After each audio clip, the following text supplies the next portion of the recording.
bisa saya bantu? Tanyaku dengan wajah dan suara kaku, menegaskan bahwa aku sangat terganggu. Padahal jantungku melompat-lompat tak terkendali sekarang.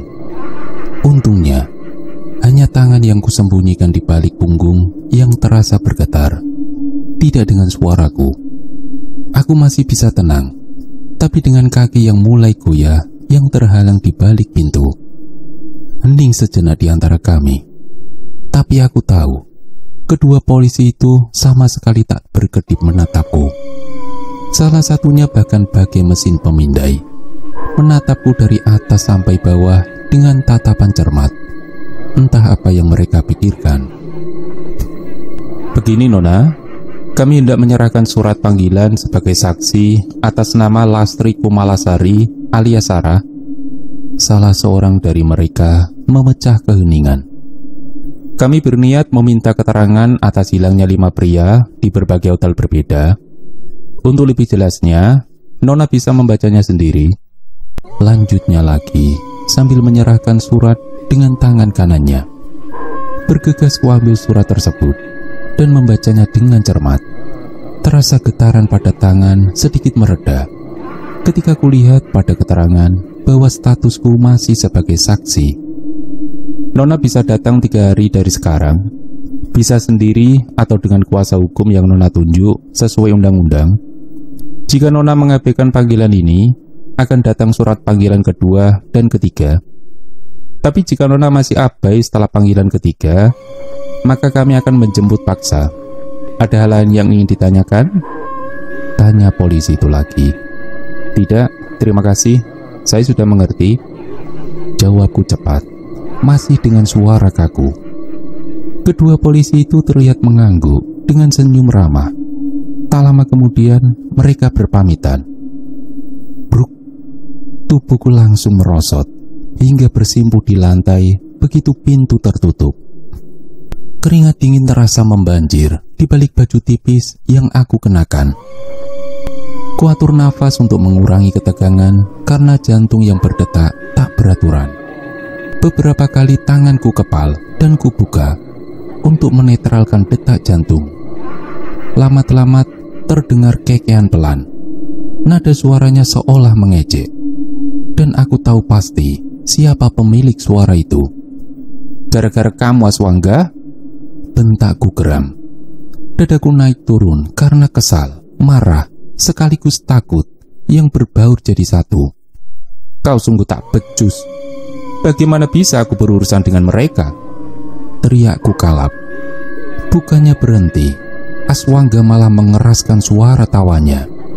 Hingga dinding dan pintu seolah bergetar akibat tawa yang terdengar menggelegar. Sudah cukup Aswangga, hentikan. Aku kembali berteriak sambil menutup telinga yang terasa berdengung.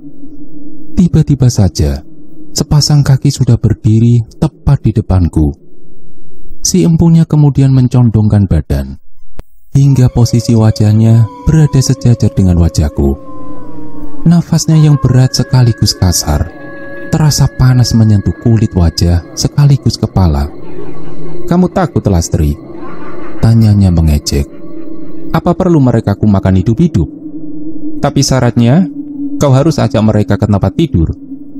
Mulutnya menyeringai, memperlihatkan taring runcing yang mengancam. Jangan bercanda, dengusku kesal, menantang mata merahnya yang menyala. Kau bodoh ya? Kalau kau lakukan itu, urusanku takkan pernah selesai. Aku mendelik dengan jengah, karena tatapan Aswangga bukan lagi sekadar tatapan mengejek, melainkan tatapan yang selalu diperlihatkan para pria jika mereka melihatku telanjang. Yang bodoh itu kamu Lastri. Aku memberi kenikmatan, tapi kau malah menolak. Aswangga berkata dengan suara melembut. Tapi anehnya, mampu membuat seluruh bulu di tubuhku meremang dengan hebat. Kenikmatan apa yang kau maksud?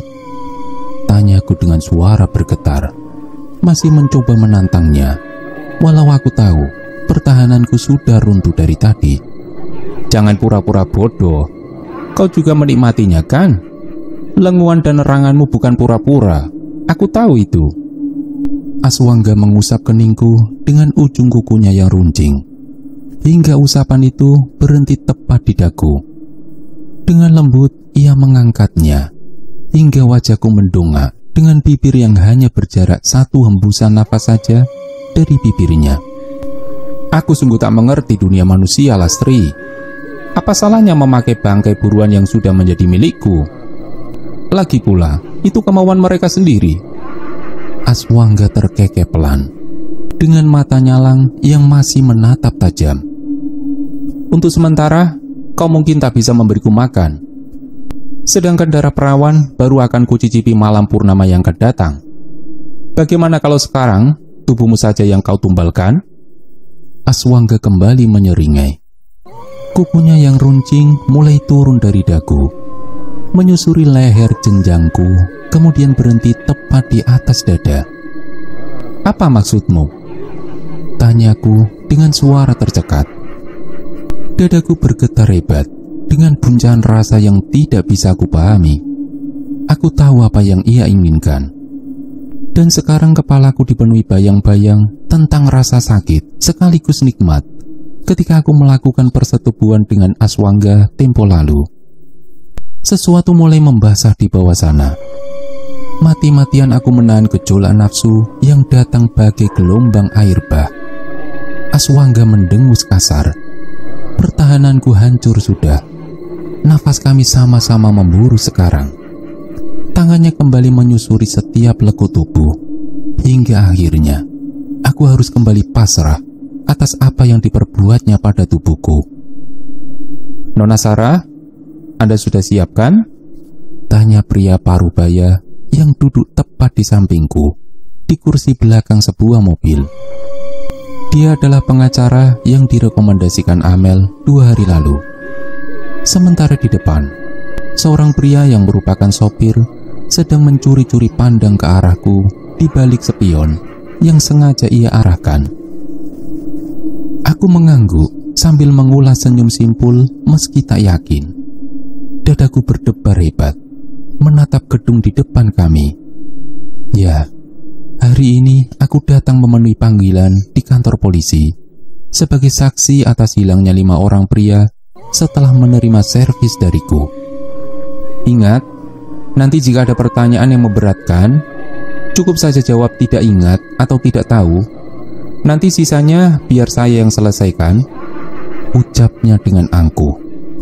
Ribuan jam terbang yang membuat nada bicaranya bisa seyakin itu. Tapi ngomong-ngomong, yang Anda ucapkan tempo hari tidak ada kebohongan kan? Tanyanya dengan mata yang terlihat menyelidik.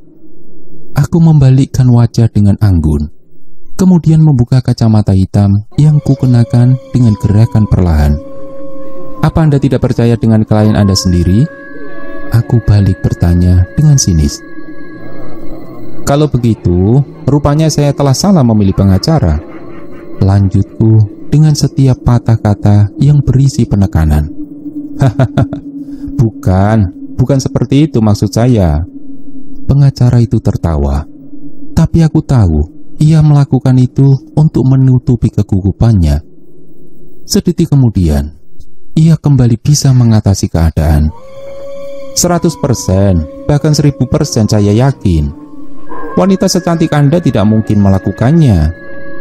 Ia mengerling nakal. Dengan tangan yang aku tahu berusaha menyentuh tubuhku.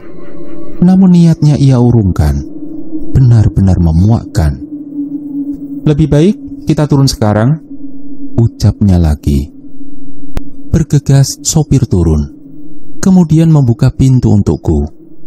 Beriringan aku dan pengacara itu berjalan masuk ke arah kantor polisi dengan langkah percaya diri. Setelah 3 jam berlalu, selesailah pemeriksaan yang dilakukan 2 orang penyelidik terhadapku. Jujur saja, aku masih merasa gugup. Hampir saja aku melakukan kesalahan fatal. Tapi kesalahan ini bisa ditutupi oleh kuasa hukum yang mendampingiku. Untuk kali ini, aku harus mengacungkan jempol karena kehebatan dan kesigapannya dalam bersilat lidah. Semua bukti memang terarah padaku, tapi ada sebuah misteri yang aku yakin tak akan terungkap sampai kapanpun. karena hanya Aswangga dan aku yang mengetahuinya. Diam-diam aku tertawa sinis dalam hati. Ketika usai pemeriksaan, statusku dinyatakan masih sebagai saksi. Walau aku harus selalu bersiap, andaikan dipanggil untuk kembali dimintai keterangan. Ketika hendak memasuki mobil, pengacara itu memberi isyarat pada supirnya untuk menjauh. Kemudian dengan sigap, ia membuka pintu mobil. Saya tidak menyangka, ternyata Anda begitu hebat. Pujian basa-basi itu meluncur mulut dari mulutnya ketika kami sudah duduk berdampingan di dalam mobil. Aku hanya tersenyum sambil tetap menatap ke depan tanpa mengatakan apa-apa. Setelah ini, saya yakin kasus ini akan dihentikan karena tidak memenuhi syarat unsur pidana dengan status Anda yang tetap menjadi saksi, ujarnya penuh percaya diri. Memang begitu seharusnya kan? Karena saya hanya berada di tempat dan waktu yang salah. Itu saja, tidak lebih. Jawabku tegas untuk mengakhiri basa-basi yang sungguh busuk ini. Kalau begitu, ini adalah sesuatu yang patut untuk dirayakan. Anda mau kan merayakannya hanya berdua dengan saya? Tanyanya sambil mengelus lenganku dengan nafas memburu. Sungguh tak tahu malu.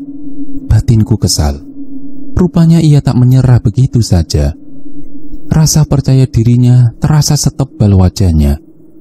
Diam-diam aku mengutuk dalam hati.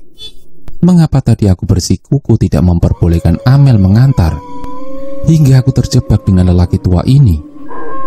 Terpaksa ku genggam tangannya agar tak semakin liar dengan perasaan muak yang kutekan mati-matian. Masalah ini nanti saja kita bicarakan. Apa Om lupa kita di mana sekarang? Tanyaku dengan suara manja yang dibuat-buat. Aku memanggilnya Om dengan maksud merayu agar ia tak melanjutkan aksinya semakin jauh. Walaupun aku memang wanita malam, rasanya risih diperlakukan seperti ini. Di tempat parkir sebuah instansi kepolisian pula, pria itu mendesah dengan kecewa. Namun seperti yang sudah-sudah, ia akan cepat menguasai keadaan. Ya sudah kalau begitu, ingat ya, kamu masih punya janji yang belum ditepati. Janji adalah hutang, dan aku ingin kamu membayarnya lunas dan tuntas, ujarnya dengan kerlingan nakal yang sungguh memuakkan. Kini ia pun mulai menggunakan bahasa aku dan kamu. Tenang saja Om, saya jamin Om pasti puas, jawabku dengan senyum menggoda. Andai saja aku tidak sedang dalam pemantauan, aku akan dengan senang hati menumbalkannya pada Aswangga, biar ia dimakan hidup-hidup sekalian. Tak lama kemudian, mobil pun melaju membelah kemacetan jalan dengan tangannya berada di dalam blus yang aku kenakan.